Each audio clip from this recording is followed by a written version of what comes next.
Hello, and welcome to Khyber Shards, a 5th edition actual play show set in the Eberron campaign world. It's Friday, so we have another KSA here. We are joined, obviously, by Eric. We're going to be talking about Ari for very obvious reasons, if you've seen our most recent episode. So the big moment, our recent episode was Ari, in the lead up to doing a job, makes a confession to the group that he is cursed by an archfey called the Forgotten Prince. So before we get into our questions, I wanted to go over that a little bit. So when we started this, we decided to use the Eberron Confidential resource from the DM's Guild. And so I let everyone pick a secret from that within certain limitations that I placed. I said no one could be secretly a dragon. But you decided to go with I'm cursed. Why? Yes. So, Philip's played with me long enough, and those of you that have probably seen the way I play Ari know that I have a penchant for the dramatic. And so when Philip took the epic secrets in Eberron Confidential off the book, I was like, okay, well, can't be secretly the deposed Prince of Khyber, so I guess we'll pick something else. But no, I liked the idea of, and one of our viewers, Laura, really hit the nail on the head when she kind of pointed out in the watch party chat that More Than Amia hosts that you have this character who everything to him is community. Like it's the culture he grew up in. It's everything that he wants and needs and thrives off of. And then he can never attain that because when he makes new friends, they instantly forget about him. And so that created a very interesting and tragic story for a person to kind of walk through life. And at the same time, I wanted there to be an aspect of it that, once again, we see when people discuss Ari. I wanted there to be an initial perceived benefit to it. I wanted people, when they first learned it, to go, oh, well, that's neat for an aberrant marked person to be instantly forgotten. It's like, well, it can be for a certain person. There are other party members on this show that would love to have Ari's curse. Right. But so yeah, that's kind of why I decided to go with the Forgotten Prince curse specifically. Okay. So cool. Because I like being mean to my characters. Well, and the irony of it is very nice. And it also plays in well with the style of game that we've got, where you guys are now trying to make a positive difference. And so now, yet again, this is a hurdle to, well, not necessarily making a positive difference, but being noticed making a positive difference for the most charismatic member of the party. The person. Yeah, and that's the other aspect is, I knew I wanted to make a charismatic character, and so being forgotten as a charismatic person is also awful. Right. So. All right, well, let's dive into some listener questions. Darren asks, what can you tell us about how you came up with Ari's curse? Were you inspired by any existing game mechanics? Were you inspired by any particular piece of fiction?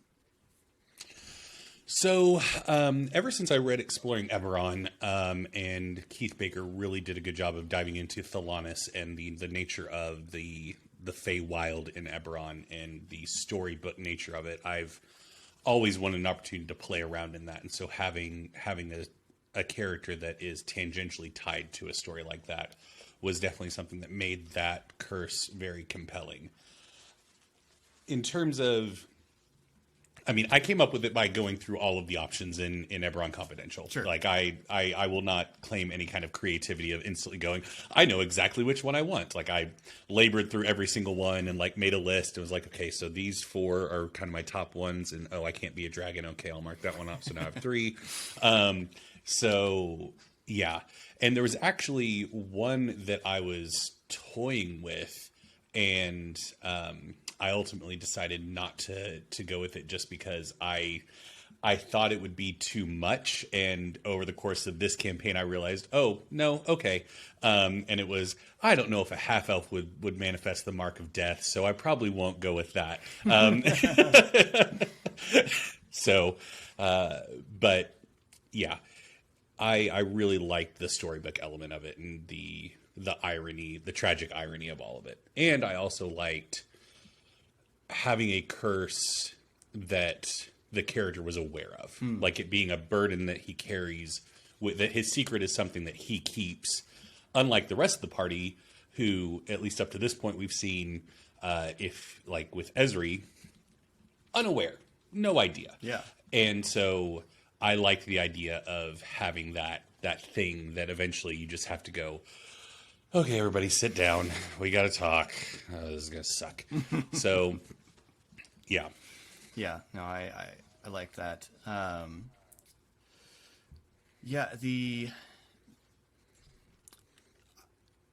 gotta admit, looking back at some of the options you pitched me, because you kind of talked about the dragon thing and the Prince of Khyber thing. The Prince of Khyber thing would have been a very interesting story, but a very different story. Yeah. And it would be interesting. It would be a cool story. But I like this, and I like the way that you have developed it into who Ari is in such a fundamental way. Yeah. And you can see elements from the initial idea of playing Orgev in disguise in Ari, because I did maintain some elements of like his hatred of people that sell Chiron artifacts and trying to like help the refugees and stuff. It works very well for Ari's. Like, it was an idea I had when I saw that background, and then it wasn't like I just tacked it on to Ari's culture, but it kind of helped paint that picture. So right, yeah. And I think one thing that's kind of fun for you and I, because this is something both you and I struggle with, we managed to not give this away over soon. Yeah. While still hinting at it a bit in the way that we were able to play off of each other. And so, yeah, as two people who in running games are very bad about. Oh, I came up with something. Yes, I got to tell everyone. See now. Good for us. Well done. Yes, we did it. Huzzah. Our next question is from Laura. Laura asks, did you have an idea for how the other players would discover your curse going into the game? Did you see this becoming a big storyline, or do you see this becoming a big storyline to remove the curse? Or do you think Ari will stay forgotten? And then she has a follow-up question. Does it work on people he knew before the curse? To address the second question first, yes, I think so. That's at least the way that I've internalized it in my head, is that it's just... Philip and I had multiple conversations about, like, okay, so how does this work? And you mentioned to the community that I had a much harsher version of it in my head, and you were just kind of like, well, let's not make it awful. Yeah, I like had Ari completely like fading from people's memories, like the picture in Back to the Future, where it's just like, and you had the much more compelling and interesting idea of it's and more nuanced of, you know, Ari's the afterthought when you tell a story, and it's like, oh, and someone else was there. Who was it? And so I think, like, in the example of Ari's family, like his surviving family members that he left behind after his parents died, like his grandpa, I think, is still alive. I think I've alluded to that. His grandfather would obviously know that his child had a child. And so if Ari were to walk up to him and say, so-and-so is my mom, he would go, oh, right, you're her boy. But just seeing Ari in the street, I don't think he would recognize him, at least the way it's in my head. Yeah. So that's how it works on people. And I think it would work on everyone, as is the nature of curses. Sure. So, but yeah. And her first question, did you have an idea yes. for how the others would discover this ahead of time? No. So I honestly thought that somebody was going to ask Ari, like, hey, why did the Moonspears not want to talk to you? Right. Why did Tommel not want to talk to you? Because I made it very clear when I went, like, Tommel wants to talk to you all. Yeah. He asked to speak to you. And it's very easy to to oversee that or hand wave that Sure. kind of thing away. But I thought maybe there was going to be a tipping point where somebody was going to go, okay, this has happened too many times. Yeah. And so, but yeah, so I kind of thought that maybe it would eventually happen that way. And it just seemed like too perfect a moment of having an entire episode where everything discussed is like building a legacy and being noticed and building up reputation. And it's like, okay, if I don't tell them now, like this is literally a hindrance to everything we've just talked about. So yeah. And, yeah, in terms of seeing how it like plays into the larger game, I don't know. I leave that. I defer to the other person on this call. I think it would be interesting to do it, but not at the detriment of the plans that Philip has. Sure. If it's just an interesting thing that Ari has to deal with and try to overcome on his own, even if it's just like through some smaller side quest, Ari figures out the conditions and we have to do like a storyline to do that. And it doesn't necessarily need to become a big storyline where we travel to the Feywild. I don't know how it manifests, but I would like to see something done with it. But if not, I'm more than happy to continue playing Sad Ari. I think it will kind of depend on so these I think of as kind of, if we were to imagine the party as the supporting cast of characters in a BioWare RPG, right? Mm-hmm. All of them have a personal quest line. Like there's some sort of quest line where you'll get to a point in the relationship where you've unlocked their personal quest and you can go on that. And that's kind of how I see the player secrets, the things with whatever's going on with Shade's dreams, Esri having the mark of death, and Ari's curse with the Forgotten Prince. If the player characters decide these are things they want to pursue and know more about, I'll take it there. I have some ideas for most of those things already. In terms of some of them, there's the potential for some of these things to come and find the characters just due to the nature of some of them. But with the most part, I'm viewing these as this is part of the character's personal story, and if they decide to pursue it, so if Ari gets to a point where he's like, I've had enough, I want to go find the Forgotten Prince. Then, we've laid some seeds where that's, I guess, not necessarily, I don't know, doable is the right word, but seems like it is within the realm of possibility with the things that we've laid out so far. So, I think as far as the players not noticing, I think everyone everyone involved in this knows that you and I have known each other for a long time, and I think everyone just thought I was being a jerk. I think everyone just thought I was trolling you, like with the Moonspear thing. Oh, you're Shade's friend, or something like that, and or going to Mrs. Brightdoom and her like giving Ari that I think I know you look. It's like, hi, I'm Pog's friend, I think is what he said. And I think everyone's like, Philip was messing with Eric. And no, I was trying to. Yeah, it was a hard one to hint at without overdoing it. Yeah, because I wanted to let it remain secret. Like the others, I can give. Okay, something's clearly going on here, but without it being exactly obvious what. We were able to do that with Esri's, and we've been able to do that with Shade and Pogs. Yeah. But Ari's it just kind of had to keep. It's a silence. It's a lack, as opposed to a thing that's happening. Yeah. It's a thing that's not happening. Yeah. And I think one of the best ways that you did, and I think I remember this is how it played out, but like Ari being the first point of contact with Tommel, like seeing Tommel in the street, and you just simply describing to me like you see Tommel, and then I have to engage, and then he looks and goes, instead of Tommel just seeing Ari and going, hey, I remember you, because he doesn't. Right. So, yeah, I think little things like that, like I think it was Laura that said this is like the kind of thing where now you go back and watch and see all of the different points where it was alluded to. Yeah. So yeah, it was fun. It was. It was fun for me to keep an eye out for where you were doing it also. Good. Like, yeah, it was fun anytime something like that happened. Be like, oh, Philip. Yeah, good. As Doing the it only other again. person in on the joke, I'm glad you were picking up. Yeah. All right. Eric asks, has Ari ever taken advantage of the curse for personal gain?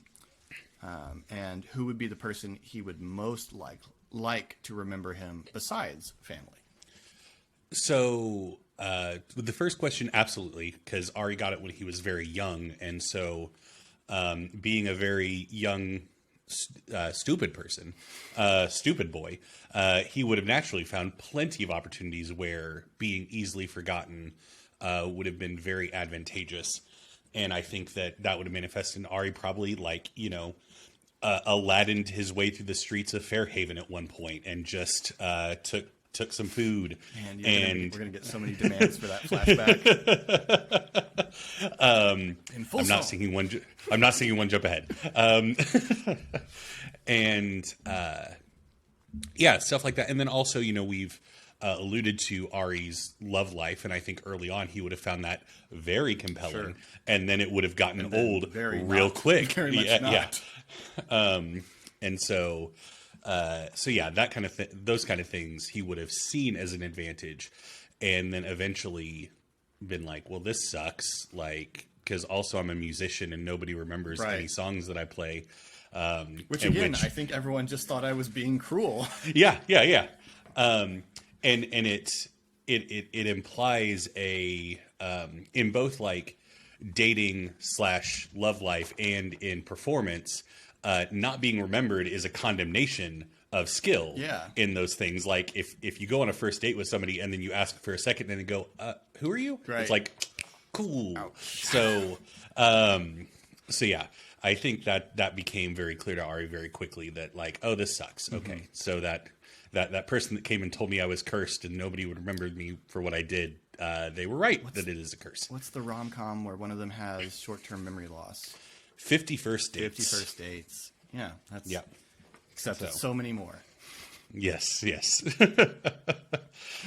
And in terms of the second question, who would be the person he would most like to remember him besides family? Ari's worst fear, and here you might want to take notes, Philip,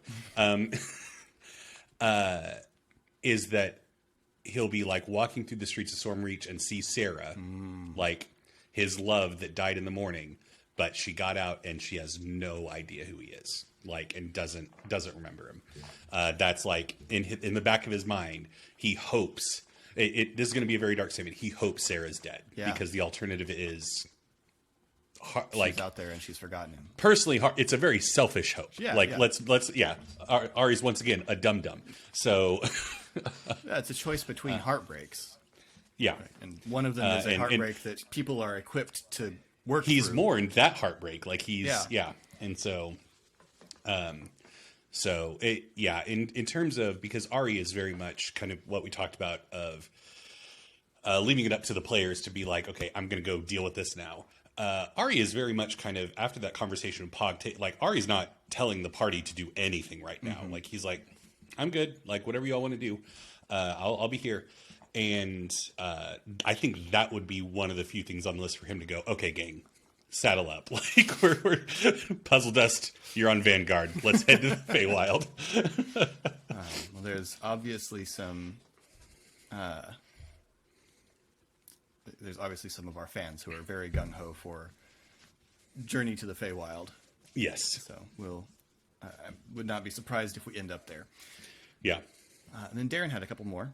Darren wants to know, does Ari want to make Puzzle Dust his pet? No, Puzzle Dust isn't a pet. Puzzle Dust is a friend. Well, not a friend either. He's an unsettling entity that slinks on Ari's shoulders.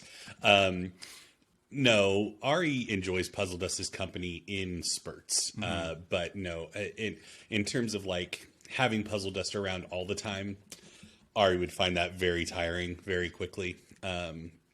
So he likes Puzzle Dust, I think more so than most of the party. Yeah. But I think part of that is also self-serving, that you know things about my condition. Okay, like, let's be friends.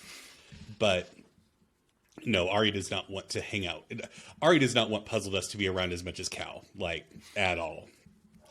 So, yeah. I swear on my stack of Eberron books, I knew I wanted something to be living in the house. And I knew I didn't want it to be another combat encounter, because combat encounters take time, and we're working on a time budget.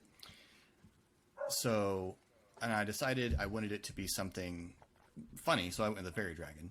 It was initially going to be a pseudo-dragon. That was the initial plan, is that it was going to be Grimalkin's old familiar, who was still living there long after Grimalkin's disappearance. Then I decided Fairy Dragon was just cooler. And it was really right after he said hello that I decided that he knew that he worked for the Forgotten Prince. Okay. Like, that was because I didn't have the voice until he said hello. I knew what I wanted the voice to sound like, but I hadn't worked out how to do it. Didn't have any of it until he said hello, and then okay, I know how this character fits to this party. I know why the party will tolerate this character. Yeah. Because he's not kindly. And then Darren's other question: is it a coincidence that Ari and Shade both have Fae stuff in their backgrounds? Yes. There was no coordination of any kind between myself and Casey about backgrounds. So, yeah, that'll be fun to see where the overlap is and how we can team up to take on the Feywild if necessary. Well, and it's for me, it's very interesting because my home game that Casey and Adam play in, that Casey and RA play in, is very deliberately by me Fae themed. Like, I decided that my last big home game was undead, and I wanted to do something very different, so I went with Fae this time. And so Khyber Shards is very accidentally Fae themed. I did not anticipate that, but it's interesting because it's created kind of three big threads that are out there, not all of which are available to the party yet. There's the conflict with the houses thread that's always been a part of this. Yeah. And now there's the Fae thread. And then, of course, there's the what's going on out in the jungle thread that is not currently available for the party to grab. Well, I guess you could just plunge into the jungle without direction and hope you found them, I guess. Yeah. So I guess it's not unavailable. It's just there's Not lots the of wisest warning of signs. decisions. Yeah.